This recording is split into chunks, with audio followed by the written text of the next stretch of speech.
ሰላም ሰላም ውድ የአዳይ አካዳሚ ቤተሰቦች እንኳን ወደ ሰላም በሰላም መጣችሁ። ዛሬ ደግሞ እጅግ አስፈላጊ ትምህርት ይዤላችሁ መጥቻለሁ ማለት ነው። ከባለፈው የሚቀጥለውን ክፍል 3 ትምህርታችንን ይዤላችሁ መጥቻለሁ ማለት ነው። እንዴት በቀላል መንገድ የእንግሊዝኛ ክህሎታችንን ማዳበር እንችላለን የሚለውን ትምህርት እየተማማርን እንገኛለን ማለት ነው። ስለዚህ ዛሬ እንደነገርኳችሁ እዚህ ጋር የምታዩቸውን ሁልጊዜ የምንጠቀማቸውን የእንግሊዝኛ ነገሮች እንዴት በቀላል መንገድ መግለጽ እንችላለን የሚለውን ትምህርት ይዤላችሁ መጥቻለሁ ማለት ነው።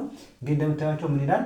ውሰደኝ፣ አምጣው፣ ያንን ስጠኝ፣ አሳየኝ፣ ተመልከተኝ፣ ከኔ ጋር ና፣ ከኔ ጋር ቆይ፣ አስታውሰኝ፣ እመነኝ፣ ይቅር በለኝ፣ እውነቱን ንገረኝ የሚሉትን በእንግሊዝኛ እንዴት በቀላል መንገድ መግለጽ እንደምንችል እናያለን ማለት ነው። ስለዚህ እናንተም ቪዲዮ እስከ መጨረሻ ማየት እንዳትረሱ። ኦንላይን ለማንፈልጉ ቤተሰቦች ደግሞ በማንኛውም ሰዓት ቪዲዮ ላይ በማስቀምጠው ቁጥር በማንኛውም ሰዓት ደውላችሁ አማርኛም ሆነ እንግሊዝኛ፣ ሂሳብ እንዲሁም ሌሎችን ትምህርት እያስተማረ ስለሚገኝ በፈልጋችሁ ሰዓት ደውላችሁ መማር መከታተል ትችላላችሁ ማለት ነው። አሁን ቀጥታ ወደ ትምህርቱ እንሂድ ማለት ነው። እዚህ ጋር አሁን ውሰደኝ ስትል ስንል ምን እንዳለን መውሰድ መጀመሪያ መውሰድ ምንድን ነው የሚለው መጀመሪያ ማወቅ አለባችሁ። መውሰድ ምንድን ነው? ቴክ አይደለ? ስለዚህ ውሰደኝ እኔን ስለሆነ ምን እንጨምራለን መጨረሻ ማለት ነው። ስለዚህ ምን ትላላችሁ? ቴ በሉ ቴ ክ ሚ ቴክ ሚ ቴክ ሚ ማለት ምንድን ነው? ውሰደኝ ቴክ ሚ ማለት ውሰደኝ። እዚህ ጋር ጽፌላችኋለሁ እንዴት እንደምታነቡ ጽፌላችኋለሁ ማለት ነው። ቴክ ሚ ማለት ውሰደኝ ወይም ውሰጂኝ። እንዴት እናንብበው? ቲኤን ቴ ብለን ማንበብ፣ ቲኤን እንደ ቴ፣ ኬኢን ኪ ብለን ማንበብ፣ ቴክ ኤምኢን ሚ ብለን ማንበብ፣ ቴክ ሚ ማለት ምንድን ነው? ውሰደኝ ወይም ውሰጂኝ ለማለት ስንፈልግ ምን እንላለን? ቴክ ሚ እንላለን ማለት ነው። ያ አምጣው ለማለት ምን እንላለን? መጀመሪያ ማምጣት ምንድን ነው? መጀመሪያ ብሪንግ አይደለ? ብሪንግ ትላላችሁ።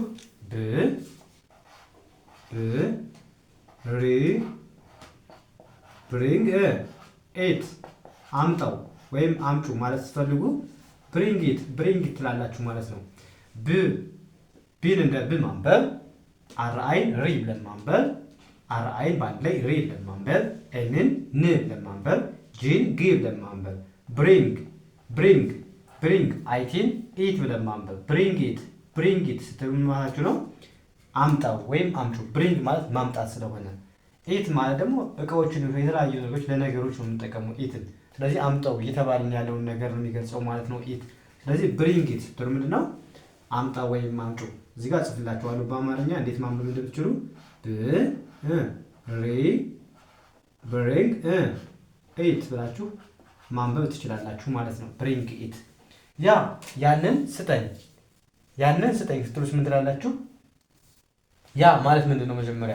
መጀመሪያ ስጠኝ ነው ታውቃላችሁ፣ ጊቭ ሚ ነው አይደለ? ስለዚህ ያንን ስትሉ ደግሞ ምን ትላላችሁ? ዳት።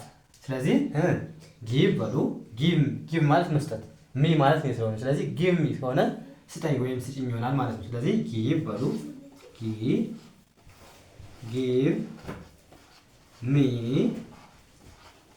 ጊቭ ሚ ማንን? ያንን አይደለ? ያንን ስለሆነ ያን ማለት ደግሞ ምንድነው? ያ ወይም ያች ስትሉ ዳት ነው የምትሉ። ዳት ያያችሁ። ጊቭ ሚ ዳት ጂአይን እንደ ጊ ማንበብ፣ ቪኢ ቭ ብላችሁ ማንበብ። ጊቭ ኤምኤን ሚ ጊቭ ሚ ቲኤችኤን ዳ ቲን ት ዳት ጊቭ ሚ ዳት ስትሉ ያንን ስጠኝ ወይም ያንን ስጭኝ ይሆናል ማለት ነው። ጊቭ ሚ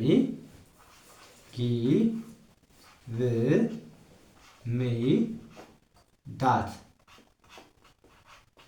ነው። ግን አሁን ዛት እየጻፍክ እስክትለምድ ነው እንጂ ፕሮናንስ ሲደረግ ዳት ብለናል ነው። ዳት ነው እንጂ ዛት አይባልም። ስለዚህ እስክትለምዱ ግን እንደዚህ ጻፉት ማለት ነው። ዛት ብላችሁ አንብቡት። ጊቭ ሚ ዳት ጊቭ ሚ ማለት ስጭኝ፣ ዛት ማለት ደግሞ ያንን። ስለዚህ ጊቭ ሚ ዛት ካልን ያንን ስጠኝ ወይም ስጭኝ እያልን ነው ማለት ነው። ያ አሳየኝ ወይም አሳየኝ ለማለት ስንፈልግ አሳየኝ ወይም አሳየኝ ስንል ደግሞ ምናለን? ማሳየት ምንድን ነው? መጀመሪያ ምንድን ነው? ሾው። ስለዚህ ሾው እንላለን። ሚ ሾው ሚ እኔን አይደለ አሳየኝ ያለ። ስለዚህ ሚ ማለት ደግሞ እኔ ነኝ። ስለዚህ ሾው ሚ ማለት አለብን። ሾው ሚ ማለት ምንድን ነው? አሳየኝ ወይም አሳየኝ። ሾው ማለት ማሳየት ነው። ሚ ማለት ደግሞ እኔ። ስለዚህ ሾው ሚ አሳየኝ አልን ማለት ነው። እንዴት እንጻፈው? እዚህ ጋር ማንበብ እንደምትችሉ እንደዚህ እየጻፉላችሁ ነው። ሾው ሚ ሾው ሚ አሳየኝ አሳየኝ ብለን በቀላሉ መግለጽ ቻልን ማለት። ተመልከተኝ ስትልስ ምን ትላላችሁ? ተመልከተኝ ለማለት መጀመሪያ መመልከት ምንድን ነው? ሉክ ሉክ። ስለዚህ እኔ ነው ተመልከተኝ ያለን። እኔ ስለሆነ አትሚ ትላላችሁ። ሉክ አትሚ ሉክ አትሚ ትላላችሁ ማለት ነው። ሉክ ባሉ እዚህ ጋር ሉክ አት ሚ ሉክ አት ሚ ሉክ አት ሚ ሉክ አት ሚ ስትሉ ምንድን ነው? ተመልከተኝ ወይም ተመልከተኝ። ኤልኦን ሉ ብላችሁ ሁለቱንም ኦ በአንድ ድምፅ ኦ ብላችሁ የምታነቡት ሉክ አት ሚ ሉክ አት ሚ። ኤቲን አት ኤምኤን ሚ ብላችሁ ማንበብ። ሉክ አት ሚ ሉክ አት ሚ ማለት ተመልከተኝ ወይም ተመልከችኝ እንደማለት ነው። ስለዚህ ሉክ አት ሚ ብላችሁ በቀላሉ መግለጽ ቻላችሁ ማለት ነው። እዚህ ጋር ልጻፍላችሁ። ሉክ አት ሚ ሉክ አት ሚ ሉክ አት ሚ ማለት ተመልከተኝ ወይም ተመልከችኝ እንደማለት ይሆናል ማለት ነው። ያ አሁን ደግሞ እዚህ ጋር ምን አለ? ከኔ ጋር ና ከኔ ጋር ና ወይም ከኔ ጋር ነይ ለማለት ስንፈልግ ምን እንላለን? ከኔ ጋር ና ወይም ከኔ ጋር ነይ ማለት ስንፈልግ ምን እንላለን? መምጣት ምንድን ነው? መጀመሪያ ካም አይደለ? ና ስትሉ ካም አይደለም የምትሉት። ስለዚህ ካም ትላላችሁ። ከኔ ጋር ስትሉ ደግሞ አያያዥ አለ። ከኔ ጋር የምትለው ደግሞ ዊዝ ማለት ነች። ስለዚህ ካም ዊዝ ከኔ ጋር እኔ ማለት ሚ። ስለዚህ ካም ዊዝ ሚ ስትሉ ምን ትላላችሁ? ከኔ ጋር ስትሉ ካም በሉ መጀመሪያ። ካም ማለት ና እያልን ነው ማለት ነው። ካም በሉ ካም አልኩኝ። ካም ከማን ጋር ነው ያለው? ከኔ ጋር አይደለ? ዊዝ ትላላችሁ። ዊዝ ሚ ካም ዊዝ ሚ ስትሉ ማለታችሁ ነው ከኔ ጋር ና ወይም ከኔ ጋር ነይ ማለት ነው። ካም ማለት መምጣት አይደለ? ካም ማለት መምጣት፣ ዊዝ ማለት ከጋ አያያዥ ማለት ነው። ሚ ማለት እኔ ስለሆነ ከኔ ጋር ስትሉ ዊዝ ትጠቀማላችሁ። ከኔ ጋር ና፣ ከኔ ጋር ነይ ወይም ከኔ ጋር ነይ ስትሉ ካም ዊዝ ሚ ትላላችሁ ማለት ነው። ካም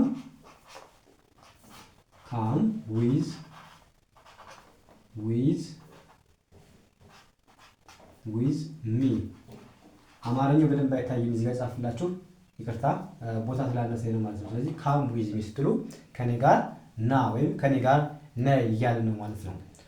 ከዛ ደግሞ ከኔ ጋር ቆይ ብትልስ ወይም ከኔ ጋር ቆይ ለማለት ምን እንዳለን መጀመሪያ አሁንም መቆየት ምንድን ነው? ቆይ ለማለት ምን እንጠቀማለን? ቆይ ለማለት ምን እንጠቀማለን ማለት ነው? ስቴይ ማለት ነው። ስቴይ መቆየት ማለት ነው።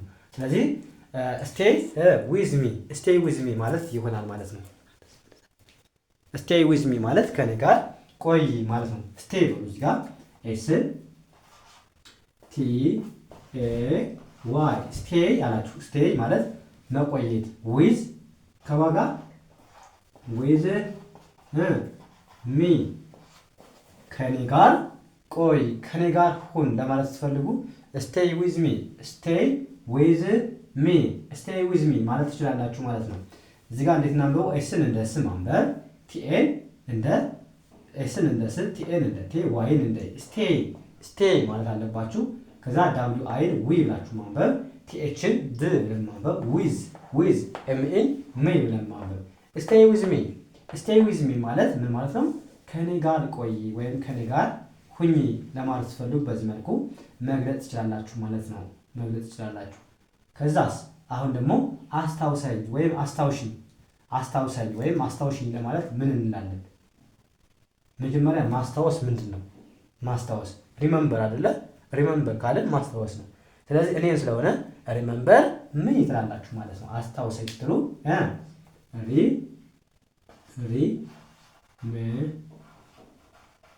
ሪመምበር ሚ ካላችሁ ምንድን ነው ማለት ነው?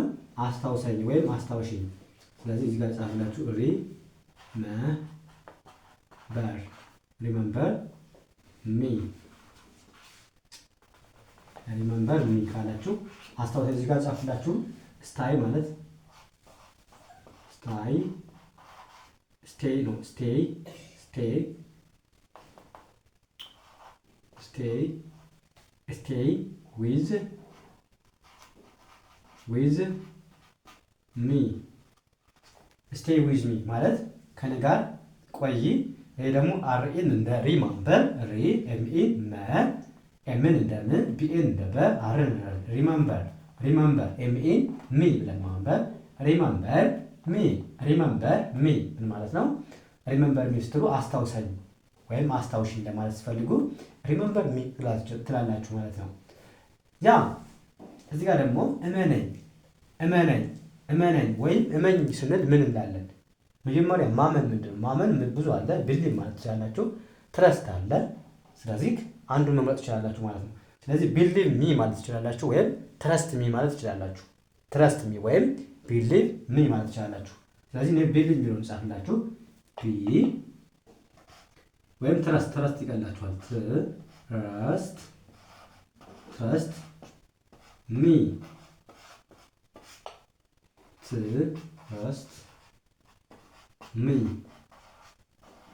ትረስት ሚ ካላችሁ ምንድነው? እመነኝ ወይም እመኝ። ትረስት ማለት ማመን ማለት ነው። ትረስት ማለት ማመን እያለ ነው።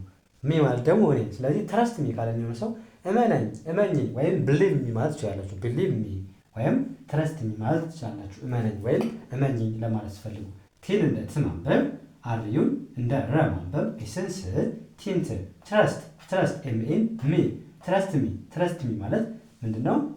እመነኝ ወይም እመኝኝ እንደማለት ይሆናል ማለት ነው። ከዛ ይቅር በለኝ ወይም ይቅር በይኝ ስንል ምን እንላለን? ይቅር በለኝ ወይም ይቅር በይኝ። ስለዚህ ምን እንላለን ማለት ነው? ፎርጊቭ ሚ ማለት ይቅር ማለት፣ ይቅር በለኝ ይቅር ባል። ስለዚህ ፎርጊቭ ሚ ካላችሁ እኔን ይቅር በለኝ እያላችሁ ማለት ነው። ስለዚህ ፎርጊቭ ሚ ትላላችሁ ማለት ነው።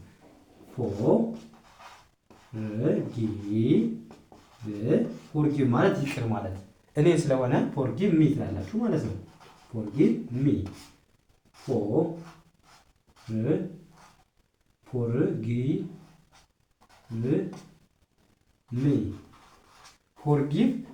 ፎርጊቭ ሚ ስትሉ በዚህ መልኩ ማንበብ ትችላላችሁ። ኤፍ ኦ እንደ ፎ ማንበብ፣ አርን እንደ ር፣ ጂአይን እንደ ጊ፣ ቪኢን እንደ ቭ። ፎርጊቭ ኤምኤን ሚ ብላችሁ ማንበብ። ፎርጊቭ ማለት ምንድነው? ፎርጊቭ ብቻውን ከሆነ ይቅር ማለት ነው። ሚ ማለት ደግሞ እኔ ነኝ። ስለዚህ ፎርጊቭ ሚ ይቅር በለኝ ወይም ይቅር በለኝ ለማለት በዚህ መልኩ መግለጽ እንችላለን ማለት ነው። እዚህ ጋር ደግሞ ምን ይላል? እውነቱን ንገረኝ ወይም እውነቱን ንገረኝ ለማለት ምን እንላለን? እውነቱን ንገረኝ ወይም እውነቱን ንገረኝ። መጀመሪያ እውነት ምንድን ነው? መንገር ምንድን ነው የሚለው መጀመሪያ ማወቅ አለባችሁ። እውነት ማለት ምንድን ነው? እውነት ማለት ትሩዝ ማለት ነው። ትሩዝ። ንገረኝ ማለት ደግሞ ቴልሚ ትላላችሁ። ቴልሚ በሉ እዚህ ጋር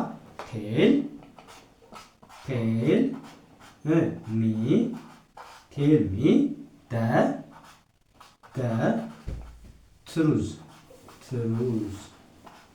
ቴልሚ ዘ ትሩዝ ቴልሚ ቲኤን ኤልን እንደ ል ቴል ኤምኤን ሚ ቲኤችኤን ደ ቲን እንደ ት አርዩን እንደ ር ቲኤችን እንደ ዝ ትሩዝ ቴል ሚ ደ ትሩዝ ቴል ሚ ዘ ትሩዝ ምን ማለት ነው? እውነቱን ንገረኝ። እዚህ ጋር ልጻፍላችሁ። ቴል ሚ ዘ ትሩዝ ቴል ሚ ዘ ትሩዝ እውነቱን ንገረኝ እንደማለት ይሆናል ማለት ነው። ያ እንደዚህ ያደረጋችሁ በቀላሉ የእንግሊዝኛ ክህሎታችሁን ማዳበር ማሻሻል ትችላላችሁ ማለት ነው። እንግዲህ ዛሬ ሶስተኛ ቀናችን ደርሰናል ማለት ነው። በቀላሉ እንደዚህ ኮሚኒኬት ማድረግ እንችላለን ማለት ነው። እንደዚህ በቀላሉ ሁልጊዜ የምንጠቀማቸው የእንግሊዝኛ ንግግሮች ናቸው ማለት ነው። እነዚህ በደንብ አይተናል ማለት ነው። ምን አየን? ውሰድ የሚለውን ምን ማለት እንደሆነ አምጣው፣ ያንን ስጠኝ፣ አሳየኝ፣ ተመልከተኝ፣ ከኔ ጋር ቆይ፣ አስታውሽኝ፣ እመነኝ ወይም ይቅር በለኝ፣ እውነቱን ንገረኝ የሚሉትን በደንብ አይተናል ማለት ነው። ስለዚህ እናንተም ፕራክቲስ አድርጉ። ፕራክቲስ ግድ ያስፈልጋል ማለት ነው። ፕራክቲስ ካደረጋችሁ በእርግጠኝነት በአጭር ቀን ውስጥ እንግሊዝኛ አቀላጥፋችሁ መናገር እንደምትችሉ በእርግጠኝነት እነግራችኋለሁ ማለት ነው። ስለዚህ እኛንም ሞራል ሆኖ እንድንሰራ እናንተም ቪዲዮውን እስከ መጨረሻ ማየት አትርሱ ማለት ነው። ለእናንተም ለእኛም ጥቅም ነው። ስለዚህ ቪዲዮ እናንተም እስከ መጨረሻው ማየት ይጠበቅባችኋል ማለት ነው። እዛ ካደረጋችሁ በእርግጠኝነት አሪፍ ለውጥ ይኖራችኋል ማለት ነው። ስለዚህ የዛሬው ክላሳችን እዚህ ጋር እናበቃለን። ከዛ በፊት ደግሞ እንደነገርኳችሁ ኦንላይን መማር የምትፈልጉ ቤተሰቦች በማንኛውም ሰዓት ደውላችሁ መማር መከታተል ትችላላችሁ ማለት ነው። ስለዚህ የዛሬው ክላሳችን እዚህ ጋር እናበቃለን። ቀጣይ በሌላ ትምህርት እስከምንገናኝ መልካም የተመኘሁላችሁ ሰናይ ጊዜ